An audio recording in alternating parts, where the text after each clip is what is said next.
बिस्मिल्लाहिर्रहमानिर्रहीम। अस्सलाम वालेकुम। डियर व्यूअर्स, हम डिस्कस कर रहे थे कि किस तरह कंट्रोलर से हम डाटा को व्यू के ऊपर पास कर सकते हैं। हमने टेस्ट कंट्रोलर नाम से एक कंट्रोलर बनाया था, उसके अंदर एक एक्शन मेथड लिखा था एन अदर के नाम से। इस एक्शन मेथड के अंदर हमने एक लिस्ट क्रिएट की थी स्टूडेंट की। स्टूडेंट जो है ये हमने एक मॉडल बनाया था, याद होगा आपको। यहाँ पे हमने मॉडल्स के अंदर स्टूडेंट नाम से एक मॉडल तैयार किया था जिसके अंदर आईडी, नेम, एज और सिटी, ये 4 प्रॉपर्टीज़ रखी थी उस मॉडल की। और उस मॉडल को यूज़ करते हुए हमने एक लिस्ट क्रिएट की थी टेस्ट कंट्रोलर के अंदर, और उस लिस्ट के अंदर हमने आईडी, नेम, एज और सिटी ये पास कर दिए थे। 4 स्टूडेंट्स का डाटा हमने लिखा था। ये 4 स्टूडेंट्स का डाटा हमने पास कर दिया मॉडल के तौर पे। ये व्यू को पास कर दिया था और व्यू के अंदर जाके हमने इसको रेंडर करवा दिया था।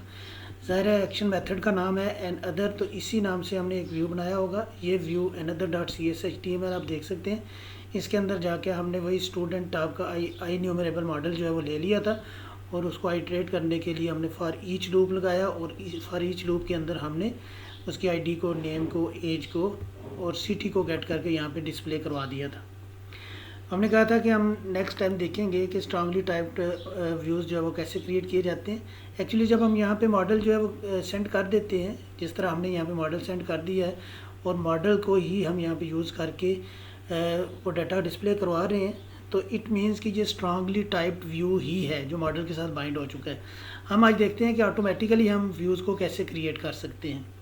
तो इस मकसद के लिए हम प्रॉपर वे में चलते हैं कि यहाँ पे एक मॉडल क्रिएट कर लेते हैं, एक इंटरफेस क्रिएट करते हैं, और ये डाटा एक्चुअली कंट्रोलर में रखने की बजाय मॉडल्स के अंदर रखते हैं। ये देखिए ना, होम कंट्रोलर, टेस्ट कंट्रोलर के अंदर फिल वक्त हमने ये जो लिस्ट बनाई हुई है, ये एक्चुअली स्टूडेंट्स की लिस्ट एक रिपॉजिटरी है, और इस रिपॉजिटरी को हमने कंट्रोलर के अंदर बनाया हुआ है। हालांकि ये काम मॉडल्स के अंदर होना चाहिए, ये कंट्रोलर्स के अंदर तो नहीं होना चाहिए। डाटा प्रोवाइड करना मॉडल्स का काम है। जितनी बिजनेस लॉजिक है वो सारी की सारी मॉडल के अंदर होती है। कंट्रोलर का काम तो जस्ट मॉडल से डाटा लेके व्यू को भेजना है। तो वो हम लास्ट टाइम देख चुके हैं कि टेम्प डाटा के थ्रू हम भेज सकते हैं, व्यू बैक के थ्रू भेज सकते हैं, व्यू डाटा के थ्रू भेज सकते हैं, और मॉडल के थ्रू भेज सकते हैं। तो ये कंट्रोलर का काम है कि मॉडल से डाटा लेकर व्यूज़ को डिस्प्ले करवाना। तो एक्चुअली ये डाटा मॉडल्स के अंदर होना चाहिए। तो इस वजह से मैं एक जो है वो मॉडल के अंदर जो है वो स्टूडेंट मॉडल मैंने क्रिएट किया था। ये डाटा मैं मॉडल के अंदर लेके जाना चाहता हूँ, तो मैंने मॉडल्स के अंदर जाके एक जो है वो क्लास ऐड की। उसका नाम रख लेता हूँ, फॉर एग्जांपल मैं आई स्टूडेंट रिपॉजिटरी, कि ये स्टूडेंट का डाटा मैं यहाँ पे रखना चाहता हूँ। आई स्टूडेंट रिपॉजिटरी क्यों कर रहा हूँ? क्योंकि मैं इंटरफेस एक्चुअली यहाँ पे एक जो है वो बना रहा हूँ, रिपॉजिटरी इंटरफेस क्रिएट कर रहा हूँ। इस वजह से इसका प्रीफिक्स मैंने आई रखा है, ताकि इससे पता चले कि ये एक इंटरफेस है। इस इंटरफेस के अंदर मैं वो तमाम मेथड्स लिख लेता हूँ जो मुझे चाहिए। ये आगे चल के मैं देखता हूँ ये रिपॉजिटरी पैटर्न को हम क्यों यूज़ कर रहे हैं, ये भी आगे चल के हम डिस्कस करेंगे।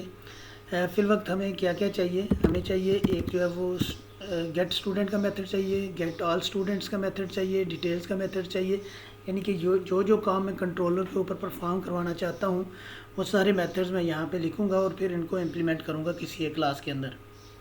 तो इस काम के लिए मुझे सारे के सारे स्टूडेंट्स चाहिए जो इंडेक्स व्यू के ऊपर हमने डिस्प्ले करवाने होते हैं। तो मैं लिखता हूँ कि एक लिस्ट ऑफ स्टूडेंट रिटर्न करेगा मेथड, और उस मेथड का नाम जो है वो फॉर एग्जांपल मैं रख लेता हूँ get all students. Get all students ये एक मेथड होगा। उसके बाद मैं कहता हूँ एक स्टूडेंट भी मैं रिटर्न करवा सकता हूँ। अगर मुझे एक स्टूडेंट चाहिए होगा तो उसका नाम वो सजेस्ट कर रहा है गेट स्टूडेंट कर दें और उसकी आईडी पास करें, बिल्कुल ठीक है। फिर मुझे चाहिए डिटेल्स के लिए ये सारे के सारे एक स्टूडेंट गेट हो जाएगा, उसकी डिटेल मैं वो कहीं भी शो करवा सकता हूँ। इसके अलावा अगर मुझे काउंट चाहिए तो वो इंटीजर में काउंट रिटर्न होगा, तो उसका नाम मैं रख लेता हूँ गेट स्टूडेंट काउंट। तमाम स्टूडेंट्स का काउंट जो है वो मुझे मिल जाएगा कि कितने स्टूडेंट्स हैं। एक मेथड ये हो गया। इसी तरह मुझे डिटेल अगर कोई मेथड चाहिए स्टूडेंट को अपडेट करने के लिए, तो स्टूडेंट को अपडेट करने का मेथड भी हमने इसके अंदर लिख लिया कि स्टूडेंट को अपडेट करने के लिए मैं एक स्टूडेंट पास करूँगा और वो स्टूडेंट अपडेट हो जाया करेगा। अगर मैं स्टूडेंट को ऐड करना चाहता हूँ तो ये स्टूडेंट अपडेट करने से ना मैं कहता हूँ कि ये वाइड रिटर्न करेगा, ठीक है ना। गेट स्टूडेंट काउंट तो इंटीजर रिटर्न करेगा, लेकिन अपडेट करेंगे स्टूडेंट तो ये वाइड रिटर्न करेगा। इसी तरह अगर स्टूडेंट को डिलीट करते हैं तो वो भी वाइड रिटर्न करेगा। डिलीट स्टूडेंट का मेथड भी हम इम्प्लीमेंट करेंगे और उसमें मुझे आईडी पास करने की ज़रूरत है कि कौन सा स्टूडेंट है, कि कौन से आईडी वाले स्टूडेंट को आपने डिलीट करना है।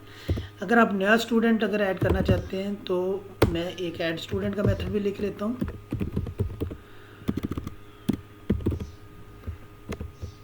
उसमें ज़रा स्टूडेंट पास करेंगे तो उस स्टूडेंट को ऐड किया जाएगा। चले जी, ये मैंने एक जो है ना वो बना लिया इंटरफेस। इंटरफेस क्या होता है कि आपने जो मेथड चाहते हैं कि क्लास के अंदर इंप्लीमेंट हों, जो भी क्लास इस इंटरफेस को इंप्लीमेंट कर रही है उस क्लास के अंदर अगर मेथड्स को इंप्लीमेंट करना चाहते हैं तो आप इंटरफेस के अंदर मेथड्स लिख लेते हैं। ज़ाहिर इंटरफेस के अंदर मेथड्स की डेफिनेशन नहीं होगी, जो भी क्लास इस इंटरफेस को इंप्लीमेंट करेगी उस क्लास के लिए लाजिम होगा कि वो इन तमाम मेथड्स की डेफिनेशन प्रोवाइड करे। तो मैं आपके एक क्लास बनाता हूँ, इसको सेव करता हूँ, एक क्लास बनाता हूँ। क्लास बनाने के लिए मैं दोबारा मॉडल्स पे गया, राइट क्लिक करके ऐड क्लास किया और इस क्लास का नाम आई स्टूडेंट रिपॉजिटरी की बजाय मैं जस्ट रख लेता हूँ कि इन मेमोरी स्टूडेंट रिपॉजिटरी, क्योंकि अभी हम रैम के अंदर ही ये डाटा को स्टोर कर रहे हैं। जब हम SQL सर्वर के ऊपर डाटा को स्टोर करेंगे तो हम इसकी इम्प्लीमेंटेशन को चेंज कर देंगे। फिल वक्त जो इम्प्लीमेंटेशन है वो हम दे रहे हैं इन मेमोरी स्टूडेंट रिपॉजिटरी।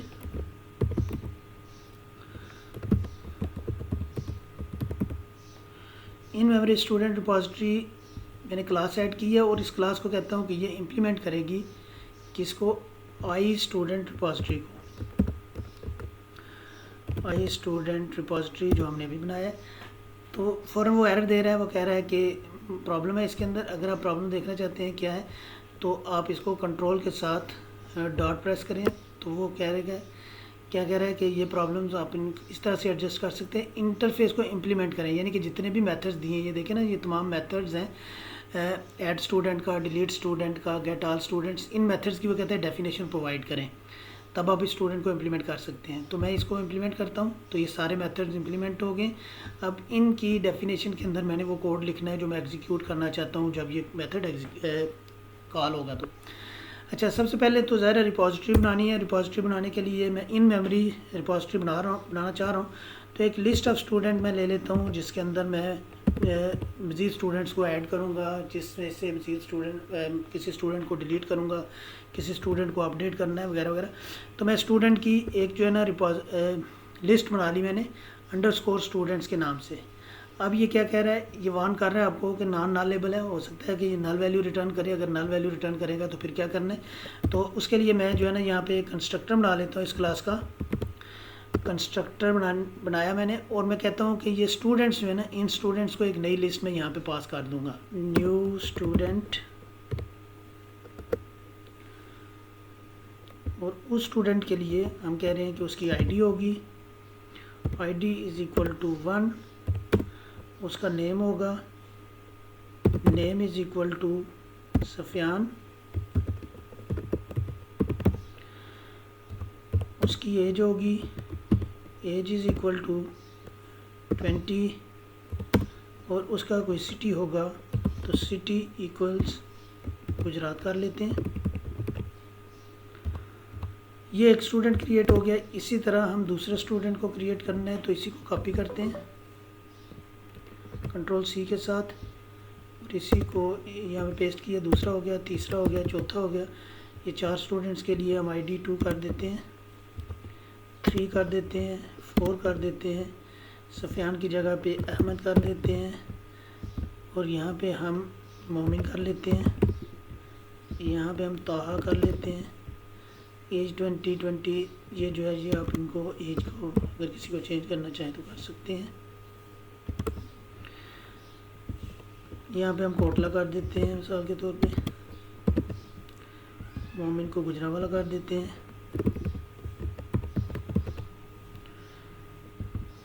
और ताहा गुजरात से रहने देते हैं। चलें, ये हमने एक रिपॉजिटरी यानी कि एक स्टूडेंट्स की लिस्ट ऐड कर दी जिसके अंदर हम अब चेंजिंग करेंगे। ऐड स्टूडेंट करना है तो ऐड स्टूडेंट करने के लिए मुझे इस लिस्ट के अंदर ही ऐड करना है।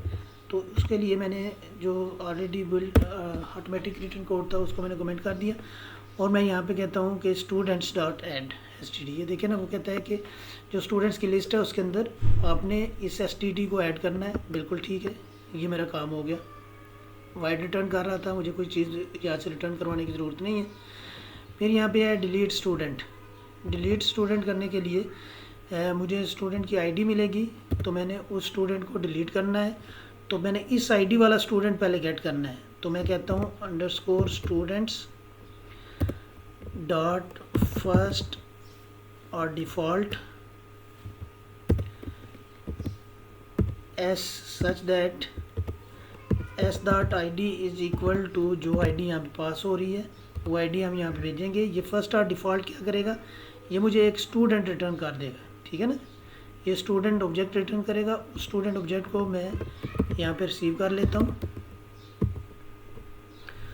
एस के अंदर या S1 के अंदर ही इसको रिसीव कर लिया। अब इस SA को मैं डिलीट करना चाहता हूँ, तो यहाँ पे कह रहा है कि ये नल हो सकता है कोई चीज़ आई ना, आप उसको कैसे डिलीट करेंगे या उसको कैसे SA के अंदर सेव करेंगे। तो मैं यहाँ पे क्वेश्चन मार्क लगा के बता रहा हूँ कि ये नल हो सकता है, ठीक है, ये लो कर दो इसको।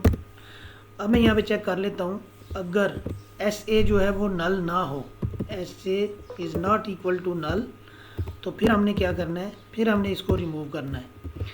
तो रिमूव करने के लिए ज़ाहिर है अंडरस्कोर स्टूडेंट्स की लिस्ट है हमारे पास, डॉट लगा के हम इसको रिमूव करेंगे। रिमूव मेथड को पास करना पड़ेगा स्टूडेंट, तो मैं ऑलरेडी गेट कर चुका हूँ SA के अंदर, इसको रिमूव कर देंगे, ठीक है जी। ऐड स्टूडेंट का कोड भी हमने इम्प्लीमेंट कर दिया, रिमूव स्टूडेंट का कोड भी हमने इम्प्लीमेंट कर दिया है। अब गेट ऑल स्टूडेंट्स हैं, तो ये लिस्ट ऑफ स्टूडेंट इसने रिटर्न करनी है। तो मैं क्या करता हूँ, मैं यहाँ से इसको रिटर्न करवा देता हूँ। लिस्ट ऑफ स्टूडेंट तो हमारे पास ऑलरेडी मौजूद है अंडरस्कोर स्टूडेंट्स के नाम से, ठीक है जी, ये मैंने रिटर्न करवा दिया। अब अगर कोई आईडी मिलती है तो मुझे स्टूडेंट रिटर्न करना है। तो इस काम के लिए फिर मैंने यही वो किया जो हम पहले काम कर चुके हैं कि स्टूडेंट को रिटर्न करवाने का। तो ये देखिए एक स्टूडेंट मैंने यहाँ पे बनाया, उसका नाम रख दिया std इज़ इक्वल टू जो अंडरस्कोर स्टूडेंट्स की लिस्ट है उस लिस्ट में से मैं फर्स्ट और डिफ़ॉल्ट स्टूडेंट गेट करता हूँ। कौन सा, एस सच दैट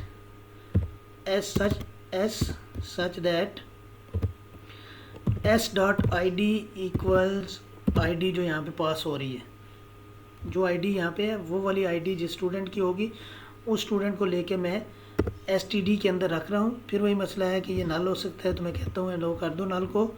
और यहाँ पे मैं चेक कर लेता हूँ कि रिटर्न कर दो किसको, std को, जो आपने स्टूडेंट बनाया उस std को रिटर्न भी कर दो, ठीक है। तो यहाँ पे भी वही कह रहा है कि ये std नल हो सकता है। तो वो std अगर नल होगा तो उसको रिटर्न करने पे क्या होगा, हम स्टूडेंट को गेट करेंगे, वहाँ पे हम चेक कर लेंगे कि ये नल है या नहीं है। अच्छा, अब हमने ये गेट स्टूडेंट का मेथड भी लिख लिया है। गेट स्टूडेंट काउंट अगर करना चाहते हैं तो वो भी सिंपल है कि आप यहाँ से रिटर्न करेंगे, return underscore S students dot count method है, काउंट प्रॉपर्टी है, उस प्रॉपर्टी को आप रिटर्न करवा देंगे, ठीक है जी। अपडेट स्टूडेंट अगर करना है तो स्टूडेंट पास होगा, तो आपने पहले चेक करना है कि किस स्टूडेंट को अपडेट करना है। तो ये काम करने के लिए आपने स्टूडेंट को गेट कर लेना है जो ऑलरेडी पहले से इंस्टॉल स्टूडेंट है, पहले से इसके अंदर जो स्टोर्ड स्टूडेंट है उसको आपने गेट कर लेना है। तो मैं कह देता हूँ जी कि स्टूडेंट क्लास का एक ऑब्जेक्ट हम क्रिएट करेंगे ओल्डर स्टूडेंट, जो पहले वाला स्टूडेंट, ठीक है ना। ये जो आ रहा है ये न्यू स्टूडेंट है, ये वाला स्टूडेंट न्यू स्टूडेंट होगा। हमने इस ओल्डर स्टूडेंट के अंदर उसको अपडेट करना है ओल्डर स्टूडेंट को। तो is equal to older student is equal to underscore student dot first और डिफ़ॉल्ट, और इसमें मैं वही पास करूँगा S such that S dot I D is equal to ये जो स्टूडेंट पास किया गया है जिसको जो अपडेट होना है उसकी जो आईडी है वो आईडी जहाँ पे मैच करेगी हम उसको उस स्टूडेंट को गेट कर लेंगे। ये कह रहा है कि ये नल हो सकता है, तो हम भी इसको कह रहे हैं कि ठीक है नल हो सकता है, तो उसको नालेबल बना दो। अब हम चेक कर लेते हैं कि if older student is not null, ठीक है, if older student is not equal to null, अगर वो नल नहीं है तो फिर क्या काम करो, फिर हमने उनकी वैल्यूज़ को, आईडी तो वही है, ज़ाहिर है वो जो आईडी है आईडी चेंज नहीं हुआ करती, स्टूडेंट जो नेम है उसको हमने चेंज करना है, older student dot name is equal to जो स्टूडेंट यहाँ पे पास हो रहा है उसका जो नाम है उसके साथ उसको चेंज कर दो, अपडेट कर दो। फिर इसी तरह ओल्डर स्टूडेंट डॉट एज, जो भी इस स्टूडेंट की एज आई है उसके साथ उसको अपडेट कर दो, ठीक है। फिर आ रहा है older student dot city is equal to जो भी स्टूडेंट का सिटी आ रहा है वो उसको अपडेट कर दें, ठीक है जी। ये अपडेट हो गया, बस इतना सा काम करना था, इसने रिटर्न तो करना कुछ नहीं था, तो ये कुछ भी रिटर्न नहीं करेगा। तो हमने तमाम मेथड्स को इम्प्लीमेंट कर लिया है जो हमने आई स्टूडेंट रिपॉजिटरी के अंदर लिखे थे। अब ये वाली क्लास जो है ना, इस क्लास को हम यूज़ करेंगे अपने कंट्रोलर के अंदर। तो इस क्लास को कंट्रोलर के अंदर इस्तेमाल करने के लिए मैं एक कंट्रोलर क्रिएट कर रहा हूँ स्टूडेंट कंट्रोलर के नाम से। ये कंट्रोलर्स के अंदर चले गए, कंट्रोलर्स के अंदर जाके मैंने ऐड किया कंट्रोलर को, और उसका नाम मैं रखना चाहता हूँ एम्प्टी कंट्रोलर ही ऐड कर लेते हैं। एम्प्टी कंट्रोलर को ऐड करके हमने इसको रखा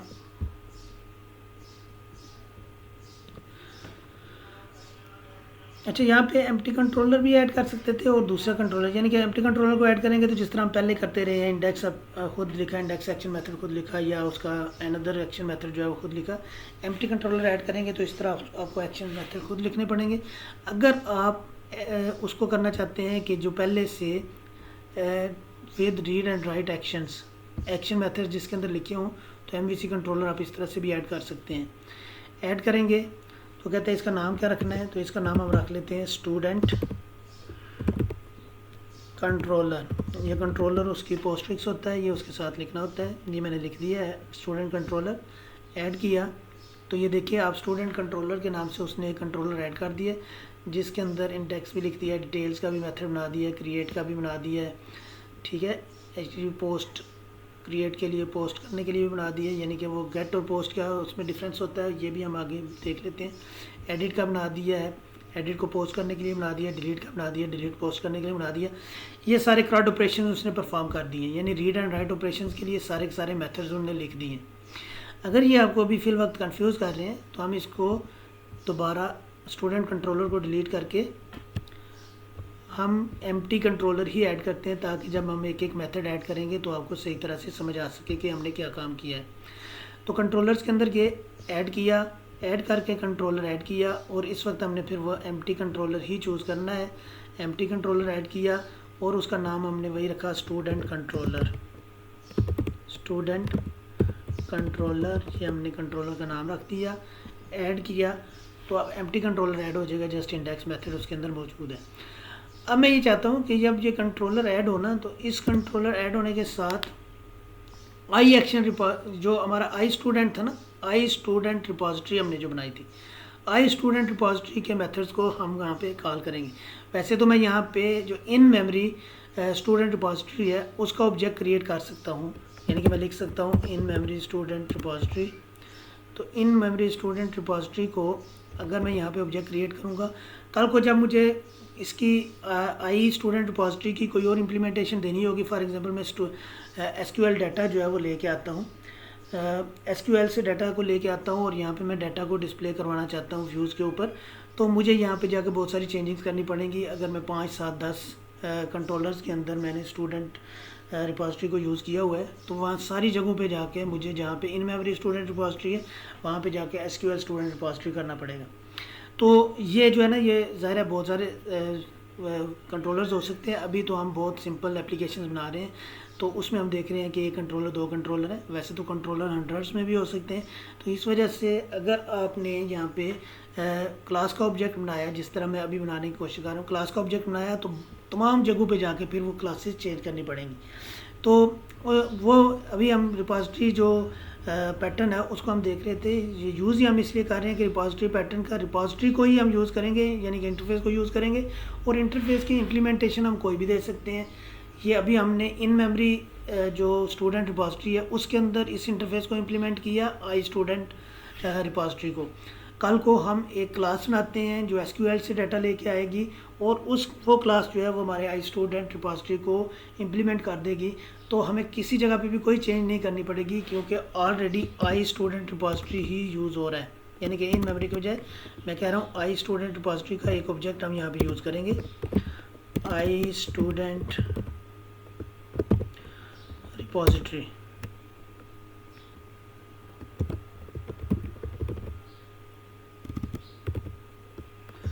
स्टूडेंट रिपॉजिटरीज का नाम रख लेते हैं। अब जब इस कंट्रोलर का स्टूडेंट कंट्रोलर का कंस्ट्रक्टर कॉल होगा, ये मैं इंजेक्ट करने लगा हूँ। जब ये कंस्ट्रक्टर इसका कॉल होगा तो इसके कंस्ट्रक्टर कॉल होते वक्त हम कह रहे हैं कि इसको आई स्टूडेंट रिपॉजिटरी पास होगी, स्टूडेंट रिपॉजिटरी, तो वो हम अंडरस्कोर स्टूडेंट रिपॉजिटरी को असाइन कर देंगे। अब ये पास कहाँ से होगी? जब हमने कहा कि ये उसका कंस्ट्रक्टर बनाते हुए हम इसको इंजेक्ट करेंगे, तो ये कैसे इंजेक्ट करेंगे? इंजेक्ट करने के लिए जो डिपेंडेंसी इंजेक्शंस है वो हम program.cs के अंदर लगाते हैं। ये देखिए हमारे पास सर्विसेज हैं, builder services dot add controller with views. यहाँ पे हम एक और सर्विसेज की ऐड कर देते हैं, builder dot services dot add. अब सर्विस को ऐड करने के ना डिफरेंट वेज हैं। ऐड सिंगलटन के थ्रू कर सकते हैं, ऐड सिंगलटन कर सकते हैं, ऐड स्कोप्ड कर सकते हैं, ठीक है, ऐड ट्रांजिएंट सर्विस भी ऐड कर सकते हैं। ये हम इन चीज़ों के बारे में कि ऐड स्कोप क्या होता है, ऐड ट्रांजिएंट क्या होता है, ऐड सिंगलटन क्या होता है, ये हम डिटेल से डिस्कस करेंगे। फिल वक्त जो है वो हम एक ऐड सिंगलटन सर्विस को ऐड करते हैं। और मैं कहता हूँ आई स्टूडेंट रिपॉजिटरी जो है उसका जब भी ऑब्जेक्ट चाहिए होगा तो उसकी इम्प्लीमेंटेशन को देख लो। उसकी इम्प्लीमेंटेशन है in memory student repository. In memory student repository को वहाँ पे यूज़ करना है जहाँ पे आई स्टूडेंट रिपॉजिटरी का आपको ऑब्जेक्ट चाहिए होगा, ठीक है। ये मैंने बता दिया है, यानी कि ये मैंने एक बता दिया है कि ये जो आई रिपॉजिटरी है ना ये डिपेंड कर रही है इन मेमोरी स्टूडेंट रिपॉजिटरी के ऊपर। तो डिपेंडेंसी इंजेक्शन यानी कि मैंने यहाँ पे इसकी डिपेंडेंसीज को इंजेक्ट कर दिया है। तो डिपेंडेंसी को इंजेक्ट किया है तो यहाँ पे स्टूडेंट कंट्रोलर के अंदर हमने कह दिया है कि आई स्टूडेंट रिपॉजिटरी का ऑब्जेक्ट चाहिए। तो ज़ाहिर है इसका ऑब्जेक्ट चाहिए तो वहाँ पे program.cs के अंदर हम बोल आए हैं कि जब इसका ऑब्जेक्ट चाहिए होगा तो इन मेमोरी स्टूडेंट रिपॉजिटरी का ऑब्जेक्ट उसको देना है। तो यहाँ पे एक्चुअली ये ज़ाहिर है मैं उसके कंस्ट्रक्टर जो इंटरफेस है, इंटरफेस के मेथड्स को तो डायरेक्टली कॉल नहीं कर सकता क्योंकि उनकी इम्प्लीमेंटेशन मौजूद नहीं होती। लेकिन रिपॉजिटरी पैटर्न को यूज़ करते हुए जिस तरह हमने डिपेंडेंसी को इंजेक्ट कर दी है, अब मैं इसके मेथड्स को भी इस्तेमाल कर सकता हूँ, स्टूडेंट रिपॉजिटरी के मेथड्स को, ठीक है ना। ये हालांकि स्टूडेंट रिपॉजिटरी जो है ये आई स्टूडेंट रिपॉजिटरी का एक हम वेरिएबल बना रहे हैं। आई स्टूडेंट रिपॉजिटरी जो है ये एक इंटरफेस है। तो चलें इंडेक्स के अंदर हम क्या करना चाहते हैं, हम चाहते हैं कि जो स्टूडेंट रिपॉजिटरी है,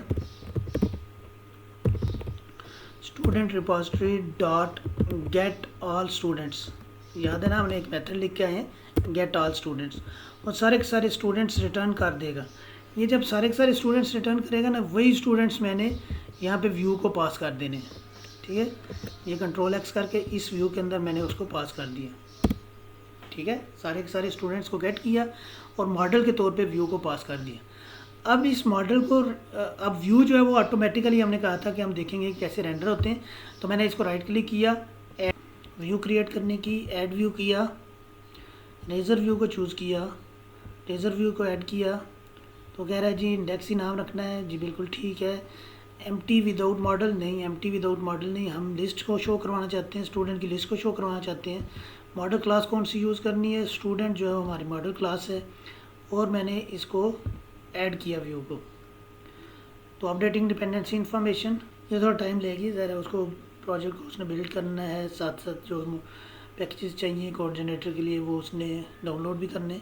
तो ये हमारा व्यू बन के रेंडर होकर नज़र आना शुरू हो गया। ये देखिए टाइटल उसका इंडेक्स है और display for model ID, name, age वगैरह ये सारी की सारी चीज़ों के लिए वो दिखा रहा है हमें। अगर मैं इसको देखना चाहूँ तो मैं स्टूडेंट कंट्रोलर को रेंडर करके देख लेता हूँ इंडेक्स के ऊपर क्या वो 4 स्टूडेंट्स जो हमने लिस्ट के अंदर रखे थे वो नज़र आ रहे हैं या नहीं नज़र आ रहे। मैंने कंट्रोल के साथ F5 को प्रेस किया, कि मैं स्टार्ट करना चाहता हूँ विदाउट डिबगिंग। ये बिल्ड हो गया है सक्सेसफुली और ये प्रोजेक्ट जो है वो हमारे ब्राउज़र के अंदर लोड हो गया। अब मैं इसको स्टूडेंट कंट्रोलर के ऊपर जाता हूँ। तो स्टूडेंट कंट्रोलर के ऊपर ज़ाहिर है इंडेक्स जो है वो इसका डिफ़ॉल्ट एक्शन मेथड होता है। मैंने एंटर किया तो ये देखें आपके कितना बेहतरीन किस्म का व्यू बना के उसने यहाँ पे डिस्प्ले करवा दिया। कहता है डिटेल देखनी है, एडिट करना है, डिलीट करना है या नया क्रिएट करना है, ये सारे काम आप यहाँ से कर सकते हैं। तो अभी मैं इसका अगला जो है ना वो लेट्स सपोज मैं डिटेल देखना चाहता हूँ। तो डिटेल को इम्प्लीमेंट करने के लिए वो देखिए वो कह रहा है कि डिटेल का आपका वो व्यू नहीं मिला। ज़ाहिर हमने डिटेल का व्यू रेंडर नहीं किया, तो डिटेल का व्यू जो है वो रेंडर करवाते हैं। तो दोबारा गए यहाँ पे और जाके मैंने कहा कि डिटेल्स, ये देखें ना, ये आपका model ID, name, age, city, ये उसके एड्रेस हैं जो आपका टेबल बना हुआ है। उसके अंदर ये आईडी, नेम, एज और सिटी ये डिस्प्ले करवा रहा है फॉर ईच लूप के थ्रू, जिस तरह हमने लास्ट टाइम करवाया था फॉर ईच लूप के थ्रू। और इसके आगे जो है ना वो उसने एडिट के लिए, डिटेल्स के लिए और डिलीट के लिए ये उसने एक्शन लिंक्स लिखे हुए हैं। ये सारी HTML हेल्पर क्लासेस हैं। डिस्प्ले फॉर हो गया, डिस्प्ले नेम फॉर हो गया, एक्शन लिंक हो गया, ये HTML हेल्पर क्लासेस हैं। ये HTML हेल्पर क्लासेस भी हम अगली वीडियोस के अंदर देखेंगे डिटेल के साथ। फिल वक्त आप ये देख लें कि HTML जो एक्शन लिंक है ना, अगर एक्शन लिंक को देखें तो एक्शन लिंक की हेल्पर क्लास यूज़ हो रही है। ये एडिट वहाँ पे लिखा हुआ नज़र आएगा। ये उसके अगेंस्ट एडिट का एक्शन मेथड जो है वो कॉल होगा और जो आईडी आप पास करना चाहते हैं। तो आईडी पास करने के लिए आइटम डॉट प्राइमरी की को पास कर रहे हैं। तो एक्चुअली हमारे पास जो आइटम है उस आइटम की आईडी है हमारे पास, जो कि जिसकी बेस के ऊपर हम इसको एडिट करना चाहते हैं। तो item ID is equal to item dot ID.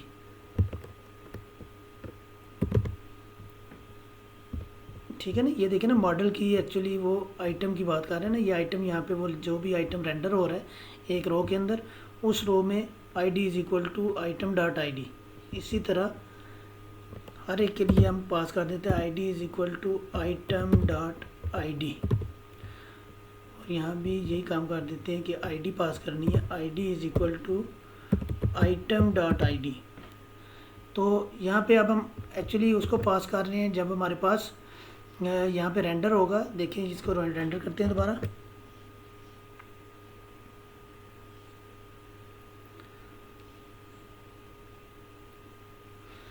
ये हमारे पास रेंडर हो गया। मैं इसके स्टूडेंट्स पे जाता हूँ।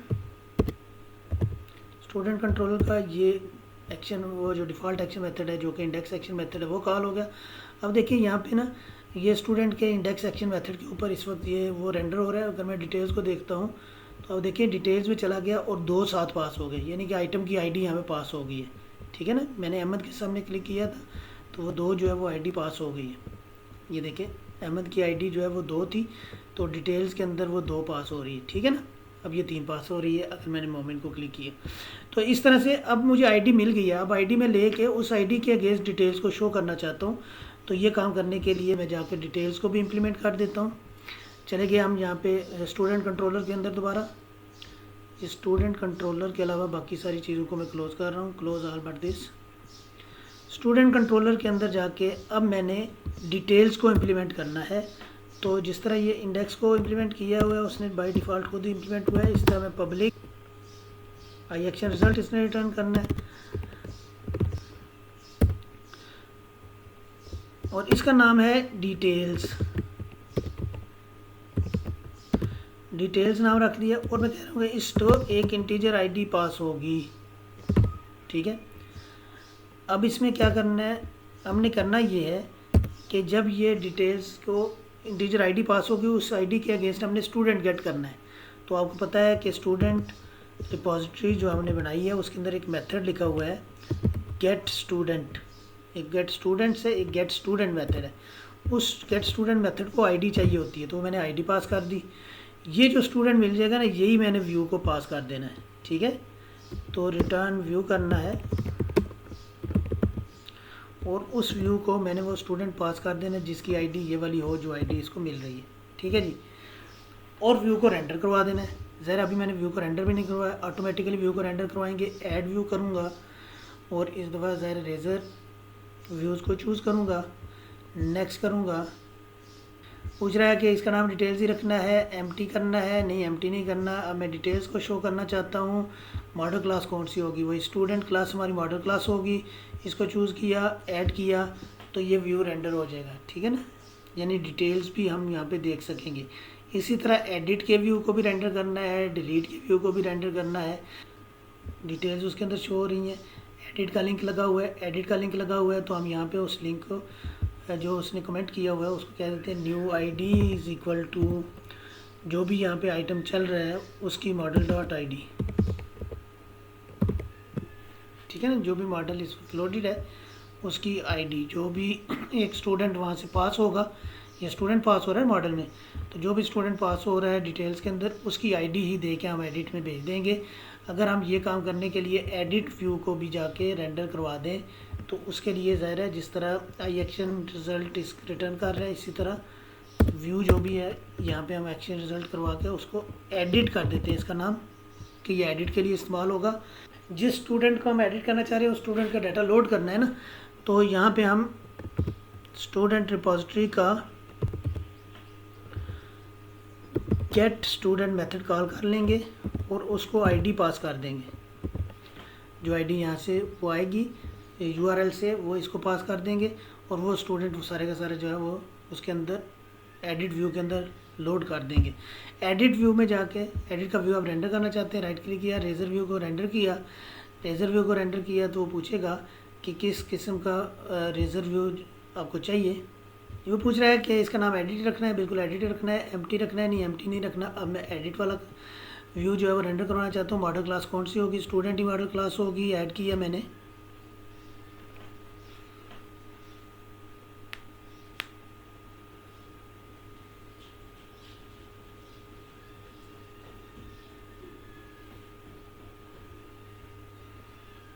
एरर आ गया है। तो यहाँ पे मॉडल का M कैपिटल था, हमने स्मॉल m के साथ मॉडल को यूज़ कर लिया है। डॉट ID यहाँ पे इस्तेमाल कर लिया, इसको सेव किया। सेव करने के बाद अब व्यू को हम रेंडर करेंगे।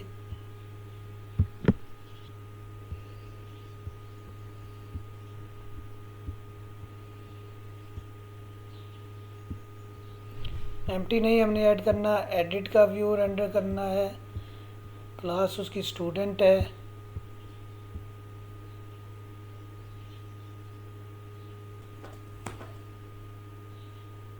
ये हमारा व्यू रेंडर हो गया है जी, एडिट के लिए भी। अब ज़रा इसको रन करके देख लेते हैं। जो 3 व्यूज़ हमने, एक लिस्ट के लिए, एक डिटेल्स के लिए और एक एडिट के लिए, ये 3 व्यूज़ रेंडर करवा लिए हैं। इनको चेक कर लेते हैं। कंट्रोल के साथ F5 को प्रेस किया, ये आ गया जी हमारा स्टूडेंट कंट्रोलर, उसका इंडेक्स एक्शन मेथड। अगर मैं इसकी डिटेल को देखना चाहता हूँ तो ये डिटेल ओपन होगी है सफियान 20। अगर मैं इसके एडिट पे जाके इसको एडिट करना चाहता हूँ, ये देखिए सफियान की डिटेल जो है वो लोड हो गई है। यही डिटेल लोड करने के लिए मैंने वहाँ से गेट स्टूडेंट करके इस व्यू को भेजा है मॉडल के तौर पे। तो अब यहाँ पे मैं अगर इसकी डेट को चेंज करता हूँ, अगर मैं कहता हूँ सफियान तो 22 साल का है, 20 साल कल सेव हो गया है, तो इसको सेव करूँगा तो ये 20 जो है वो दोबारा हो गया, यानी कि वो चेंज नहीं हो रहा। जो हम वहाँ पे चेंज करना चाह रहे हैं वो चेंज नहीं हो रहा। क्यों? क्योंकि हमने एक मेथड लिखा है, यानी कि ये डाटा को व्यू के ऊपर रेंडर करने के लिए, लोड करने के लिए। दूसरा मेथड यानी कि जब मैं उस सेव का बटन को क्लिक करूं, एडिट करने के बाद सेव के बटन को क्लिक करूं, तो फिर वो क्या काम होना चाहिए वो मैंने इम्प्लीमेंट नहीं किया। तो अगर मैं उसको इम्प्लीमेंट करना चाहूँ तो इसी को कॉपी करके एक बार तो पेस्ट कर लेता हूँ। अब ये जो मेथड है ना, ये उसके लिए पोस्ट के लिए, जब वो पोस्ट होगा तो यहाँ पे पूरा एक स्टूडेंट आएगा, सिर्फ ID नहीं आएगी, स्टूडेंट आएगा। इसको मैं कह देता हूँ न्यू स्टूडेंट, यानी कि ये अपडेटेड वैल्यू है इसके अंदर, न्यू स्टूडेंट। अब मैंने ओल्ड स्टूडेंट को गेट करके ना उसमें ये न्यू स्टूडेंट की वैल्यू को चेंज करना है। तो एक्चुअली वो मैं काम कर चुका हूँ। कहाँ पे? स्टूडेंट रिपोजिटरी, यानी कि इन मेमोरी स्टूडेंट रिपोजिटरी के अंदर मैं कर चुका हूँ। सिर्फ मैंने उस मेथड को कॉल कर लेना है, अपडेट स्टूडेंट मेथड को कॉल कर लेना है और उसमें मैंने न्यू स्टूडेंट को पास कर देना है। ठीक है, न्यू स्टूडेंट को पास कर दिया। जब ये न्यू स्टूडेंट पास होगा तो ये मुझे क्या रिटर्न करेगा? ये मुझे कुछ भी रिटर्न नहीं करेगा। स्टूडेंट रिपोजिटरी में जो हमने वहाँ पे मेथड लिखा था, आपको याद होगा कि ये अपडेट स्टूडेंट जो है ना, ये वाइड रिटर्न कर रहा था। ठीक है, वाइड रिटर्न कर रहा था। ये स्टूडेंट मैंने अपडेट करवा लिया। अपडेट करवाने के बाद मैं इंडेक्स एक्शन मेथड पे जाना चाहता हूँ, यानी कि जहाँ पे सारे के सारे स्टूडेंट्स मौजूद हैं। तो मैं रिटर्न करवा देता हूँ, रिटर्न व्यू। कौन सा व्यू रिटर्न करवाना है, मैं कहता हूँ इंडेक्स व्यू को रिटर्न कर दो अपडेट होने के बाद, ठीक है। इंडेक्स व्यू को रिटर्न कर दो। और दूसरे नंबर पे मैं ये भी चाहता हूँ कि उसके अंदर जो मॉडल भेजना है ना इंडेक्स को, यानी कि इंडेक्स एक्शन मेथड को मॉडल भी चाहिए था, वो लिस्ट भी चाहिए थी जो आपने डिस्प्ले करनी है, तो वो लिस्ट भी भेज दें, यानी कि student repository dot get all students. इस मेथड को कॉल कर लिया, ये मॉडल के तौर पे आपने उसके साथ भेज दिया, यहाँ पे सेमीकोलन लगाया, ये सेव कर लिया आपने, ठीक है। अब अगर मैं इसको रेंडर करता हूँ, ब्राउज़र में चेक करता हूँ, ब्राउज़र को ओपन करते हैं, ये एरर आ गया, अनहैंडल्ड एक्सेप्शन आ गई है। अनहैंडल्ड एक्सेप्शन कहाँ पे आ गई है जी, controller student controller dot edit के अंदर, कि दो मेथड्स आपने लिख दिए हैं। एक तो आपने लिख दिया है एडिट जिसके अंदर आईडी चाहिए, और दूसरा मेथड आपने लिख दिया है जिसके अंदर आपको पूरे का पूरा स्टूडेंट चाहिए, ठीक है। दोनों का नाम तो सेम है एडिट, तो इस वजह से वो एरर दे रहा है। तो हम यहाँ पे कह देते हैं कि जब गेट रिक्वेस्ट होगी उस वक्त ये वाला मेथड कॉल करना है, और जब पोस्ट रिक्वेस्ट होगी तो उस वक्त ये वाला मेथड, यानी कि पहली मरतबा एडिट के लिए गेट रिक्वेस्ट जाएगी, वो स्टूडेंट लोड होने के लिए ये वाला मेथड कॉल होगा, और जब स्टूडेंट लोड हो चुका, उसमें चेंजिंग हो चुकी, तो जब आप दोबारा एडिट वहाँ से एडिट मेथड को, यानी कि वहाँ से आप एडिट के बटन को क्लिक करेंगे या सेव के बटन को क्लिक करेंगे तो ये वाला मेथड कॉल होगा। तो इसको सेव करने के बाद मैंने दोबारा ब्राउज़र के अंदर व्यू किया, सफ़ियान जो है वो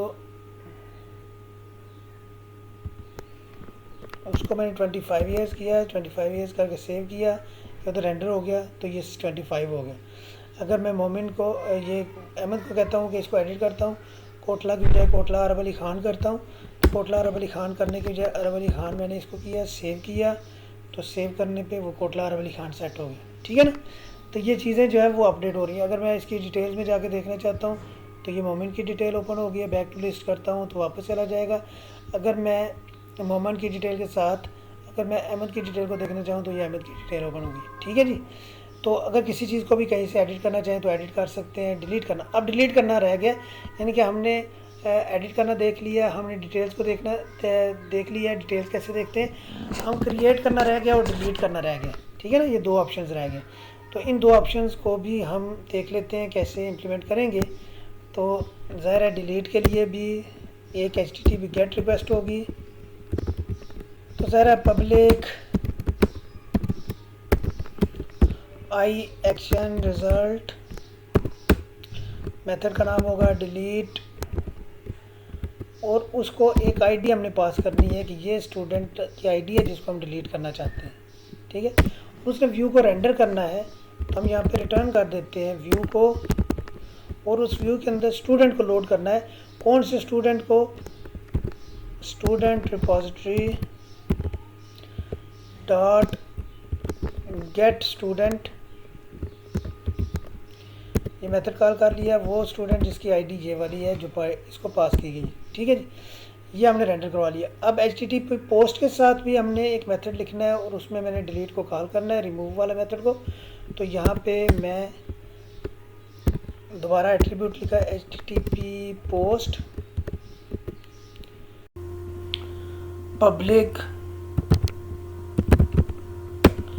आई एक्शन रिजल्ट, मेथड का नाम होगा डिलीट, और इसको अब पैरामीटर पूरे का पूरा एक स्टूडेंट पास होगा, ठीक है ना। जिस स्टूडेंट को डिलीट करना है वो स्टूडेंट पूरे का पूरा पैरामीटर के तौर पे आएगा, STD बोल ले बेशक इसको। और अब इसके अंदर मैंने मेथड कॉल करना है, जो स्टूडेंट रिपोजिटरी के अंदर मेथड मैंने लिखा हुआ था student repository dot delete student, ठीक है।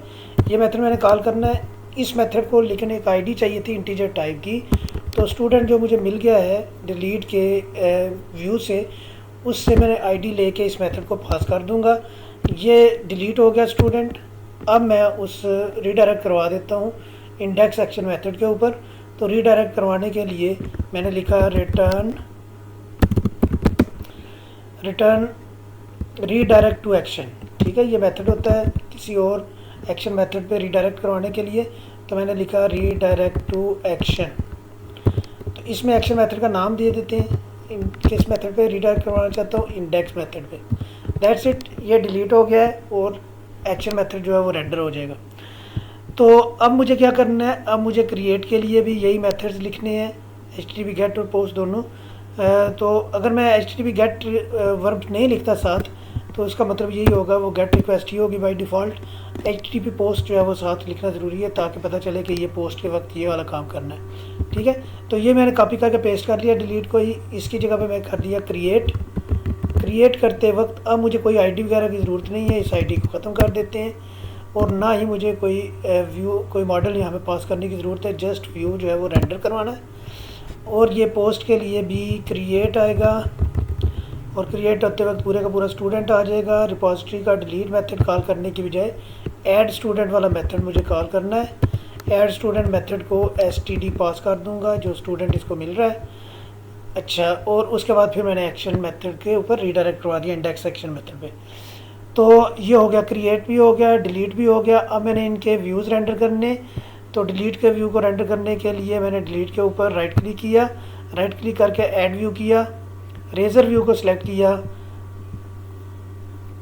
और इस वक्त मैं डिलीट ही उसका नाम रखना चाहता हूँ और डिलीट टेम्पलेट को ही चूज़ करता हूँ। और जो मेरे पास क्लास है, मॉडल क्लास, वो स्टूडेंट ही है। ओके किया, ऐड किया, ये डिलीट का व्यू रेंडर हो गया। इसी तरह मुझे क्रिएट के लिए भी व्यू रेंडर करना है, तो स्टूडेंट कंट्रोलर में गया, क्रिएट के लिए भी मैंने व्यू को रेंडर किया, राइट क्लिक किया क्रिएट के ऊपर, ऐड व्यू किया, और इस दफ़ा भी रेजर व्यू को मैंने चूज़ किया। रेजर व्यू के अंदर मैंने टेम्पलेट को चूज़ करते वक्त क्रिएट के टेम्पलेट को चूज़ करना है। ये मैंने क्रिएट टेम्पलेट को चूज़ किया। मॉडल क्लास मेरी वही है, स्टूडेंट मॉडल क्लास है, ऐड किया। तो ये क्रिएट का व्यू भी रेंडर हो चुका है। अब मैं इसको ब्राउज़र के अंदर देखता हूँ क्या ये अपना मकसद फुलफ़िल कर रहा है या नहीं कर रहा। इसको मैंने कंट्रोल F5 के साथ ब्राउज़र के अंदर रेंडर किया। तो अभी चले जाते हैं जी स्टूडेंट कंट्रोलर पे। स्टूडेंट कंट्रोलर के ऊपर ये सारे के सारे स्टूडेंट्स मुझे नज़र आ रहे हैं। मैं एक नया स्टूडेंट क्रिएट करता हूँ जिसकी ID 5 होगी, जिसका नाम इजाज़ होगा। एज जो है वो 38 होगी। सिटी जो है वो गुजरात होगा या कोटला होगा। और इसको हम ऐड करते हैं, क्रिएट करते हैं स्टूडेंट को। ये इजाज़ जो है ये स्टूडेंट ऐड हो गया है। दोबारा हम एक और स्टूडेंट को ऐड करते हैं। लेट्स सपोज इसका नाम, इसकी आईडी जो है वो 6 होगी और इसका नेम अदील होगा। इसकी एज जो है वो 35 होगी। सिटी जो है वो सियालकोट होगा, और इसको हम क्रिएट कर लेते हैं। तो ये देखिए इस तरह से हम क्रिएट भी कर पा रहे हैं नए स्टूडेंट्स को। एडिट करना हम पहले ही देख चुके हैं।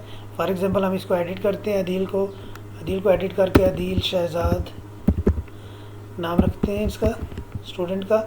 सेव करते हैं तो ये आप देख सकते हैं कि अदील की बजाय अदील शहजाद हो चुके हैं। ठीक है, अगर मैं डिटेल देखना चाहूँ किसी स्टूडेंट की, तो ये इजाज़ स्टूडेंट की मैं डिटेल देखना चाहता हूँ। ये आ गया है, 38 ईयर्स ओल्ड है, कोटला से है, और इसकी ID 5 है। बैक टू लिस्ट करेंगे तो वापस ये लिस्ट के ऊपर चला जाएगा, सारे के सारे स्टूडेंट्स जहाँ पे शो हो रहे हैं। अगर मैं किसी स्टूडेंट को डिलीट करना चाहता हूँ, क्रिएट कर चुका हूँ, एडिट कर चुका हूँ, डिटेल्स देख चुका हूँ, अगर डिलीट करना चाहता हूँ तो कहता है कि अदील शहजाद को डिलीट करना चाहते हो, डिलीट करेंगे तो वो डिलीट हो गया है। इजाज़ को डिलीट करेंगे तो इजाज़ भी डिलीट हो जाएगा। सिमिलरली अगर आप ताहा को डिलीट करेंगे तो ताहा भी डिलीट हो जाएगा, एंड सो ऑन। यानी कि अब ये फुल क्रॉड ऑपरेशन जो है वो परफॉर्म हो रहे हैं। क्रिएट भी हो रहा है, रिट्रीव भी हो रहा है। ये सारे के सारे स्टूडेंट्स रिट्रीव होकर नज़र आ रहे हैं हमें। और उसके बाद अपडेट भी हो रहा है, यानी कि एडिट कर सकते हैं हम स्टूडेंट किसी को भी, और डिलीट भी हो रहा है। तो ये क्रॉड ऑपरेशन जो है वो इन मेमोरी जितने भी स्टूडेंट्स की लिस्ट थी हमारी, उसके अंदर हमने ये ऑपरेशन परफॉर्म करवाए हैं। नेक्स्ट क्लास में हम इंशाल्लाह ताला कोशिश करेंगे कि एसक्यूएल डेटाबेस के अंदर जो वैल्यू स्टोर हैं उनमें चीज़ों को अपडेट किया जाए, उन स्टूडेंट्स को डिलीट किया जाए, उन स्टूडेंट में कुछ नए स्टूडेंट्स को ऐड किया जाए। हम ये देखेंगे कि एंटिटी फ्रेमवर्क को कैसे यूज़ करते हैं, और एंटिटी फ्रेमवर्क को यूज़ करके हम डेटाबेस के साथ किस तरह से वो हैंडल करते हैं डेटाबेस को, एसक्यूएल डेटाबेस को। और एसक्यूएल डेटाबेस सर्वर के ऊपर जो हम चीज़ों को स्टोर करके, या एसक्यूएल डाटा सर्वर को अपने एंटिटी फ्रेमवर्क के साथ कनेक्ट कैसे करना है, ये सारी चीज़ें हम इंशाअल्लाह ताला कोशिश करेंगे कि अगली क्लास के अंदर हम इनको कवर करें। तब तक के लिए इजाज़त दीजिए, अल्लाह हाफिज़।